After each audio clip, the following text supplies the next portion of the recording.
Hello welcome to CPC cracker. ഇന്നത്തെ subject എന്താണ് CEU points?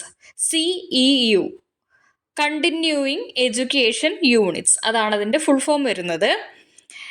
Continuing education എന്ന് പറയുന്നത് പോലെ തന്നെ അതിൻ്റെ മീനിങ് അത് തന്നെയാണ് ഉദ്ദേശിക്കുന്നത്.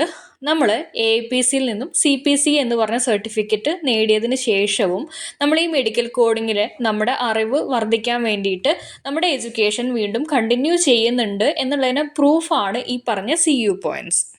വൺസ് നമ്മൾ സർട്ടിഫൈഡ് ആയി കഴിഞ്ഞാൽ, അതായത് സർട്ടിഫൈഡ് പ്രൊഫഷണൽ കോഡർ എന്ന് പറഞ്ഞ സർട്ടിഫിക്കറ്റ് നമ്മൾ എക്സാം എഴുതി നേടിക്കഴിഞ്ഞാൽ അപ്പോൾ തന്നെ നമുക്ക് എത്ര CEU പോയിൻറ്റ്സ് ആണ് നമ്മൾ കളക്ട് ചെയ്യേണ്ടത് എന്നുള്ളത് നമ്മുടെ പ്രൊഫൈലിൽ വരും. ആ ഒരു പ്രൊഫൈലിൽ വരുന്ന അത്രയും ആ ഒരു ടൈം പീരീഡിൻ്റെ ഉള്ളിൽ തന്നെ നമ്മൾ ഏൺ ചെയ്യണം ഈ CEU പോയിൻറ്റ്സ്. ഇത് ചെയ്തിട്ടില്ലെങ്കിൽ എന്താണ് പ്രശ്നമെന്ന് പലരും ചോദിക്കാറുണ്ട്. ഇത് ചെയ്തിട്ടില്ലെങ്കിൽ നിങ്ങളുടെ സർട്ടിഫിക്കറ്റിൻ്റെ വാലിഡിറ്റി പോവും. അതുപോലെ തന്നെ നമ്മൾ വാലിഡിറ്റി വേണം, അങ്ങനെയാണല്ലോ നമ്മൾ എക്സാം എഴുതുന്നത്. അപ്പോൾ നമ്മൾ മെമ്പർഷിപ്പ് റിന്യൂവൽ ചെയ്യും അല്ലേ. മെമ്പർഷിപ്പ് റിന്യൂവൽ ചെയ്യുന്നതിൻ്റെ കൂട്ടത്തിൽ നമ്മൾ ഈ പറഞ്ഞ CEU പോയിൻറ്റ്സിന് വേണ്ടിയിട്ടുള്ള എമൗണ്ടും കൂടി പേയ്മെൻറ്റ് ചെയ്യേണ്ടി വരും.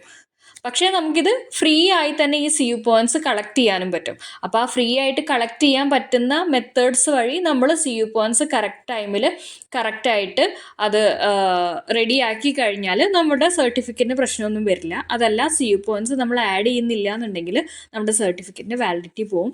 നമ്മൾ ഈ എഡ്യൂക്കേഷൻ ഇവിടെ സ്റ്റോപ്പ് ചെയ്തിട്ടില്ല, കണ്ടിന്യൂ ചെയ്യുന്നുണ്ട് എന്നുള്ളതിൻ്റെ ഒരു പ്രൂഫാണ് CEU പോയിൻറ്റ്സ്. ഇനി പലർക്കും ഒരു സംശയമുണ്ട്, എത്ര CEU പോയിൻറ്റ്സ് ആണ് വേണ്ടത് എന്നൊക്കെ ഉള്ളത്. നിങ്ങളുടെ പ്രൊഫൈലിൽ തന്നെ നിങ്ങൾക്ക് കറക്റ്റായിട്ട് കാണിക്കും എത്ര CEU പോയിൻറ്റ്സ് ആണ് ടോട്ടൽ ഏൺ ചെയ്യേണ്ടതെന്നുള്ളതും, അതുപോലെ തന്നെ എത്ര നിങ്ങൾ ഓൾറെഡി ചെയ്തിട്ടുണ്ട് എന്നുള്ളതും, ഇനി എത്ര എണ്ണം കൂടെ ചെയ്യണം എന്നുള്ളതൊക്കെ നിങ്ങളുടെ പ്രൊഫൈലിൽ തന്നെ കാണിക്കും. നോർമൽ കേസിൽ 2 ഇയറിൽ 36 CEUs, അതാണ് നമ്മുടെ ഒരു കണക്ക് വരുന്നത്. 2 വർഷത്തിൻ്റെ ഉള്ളിൽ 36 CEUs ആണ് ഉണ്ടാക്കേണ്ടത്. അപ്പോൾ ഇതിന് വേണ്ടിയിട്ട് നമുക്ക് ഓരോ മന്തിലും AIPC എക്സാംസ് പ്രൊവൈഡ് ചെയ്യുന്നുണ്ട്. 20 ക്വസ്റ്റ്യൻസ് വരുന്ന ഒരു എക്സാമാണ് വരുന്നത്. അതിൽ 20ഉം കറക്റ്റായിട്ട് മാർക്ക് ചെയ്യുക. എന്നിട്ട് അത് ഗ്രേഡ് ചെയ്തിട്ട് അത് 20ഉം കറക്റ്റ് ആയി കഴിഞ്ഞാൽ നമുക്ക് ഒരു CEU points on the spot തന്നെ കിട്ടും. അതുപോലെ തന്നെ വെബിനാർസ് കണ്ടക്ട് ചെയ്യാറുണ്ട്. ആ വെബിനാർസൊക്കെ അറ്റൻഡ് ചെയ്ത് കഴിഞ്ഞാലും നമുക്ക് CEU പോയിൻറ്റ്സ് കിട്ടും. ഓരോ വെബിനാറിനും എത്ര CEU പോയിൻറ്റ്സ് ആണെന്ന് അതിൽ കൃത്യമായിട്ട് mention ചെയ്തിട്ടുണ്ടായിരിക്കും.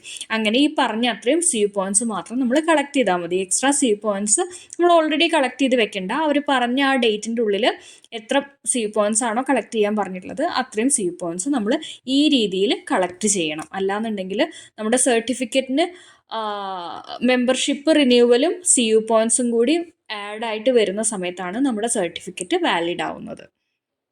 CEU points monthly exams എങ്ങനെയാണ് ഫില്ല് ചെയ്തിട്ട് നമ്മൾ ചെയ്യേണ്ടത് എന്നുള്ള വീഡിയോ ഓൾറെഡി അപ്ലോഡ് ചെയ്തിട്ടുണ്ട്. ആ വീഡിയോൻ്റെ ലിങ്ക് ഐ ബട്ടണിൽ കൊടുക്കാം.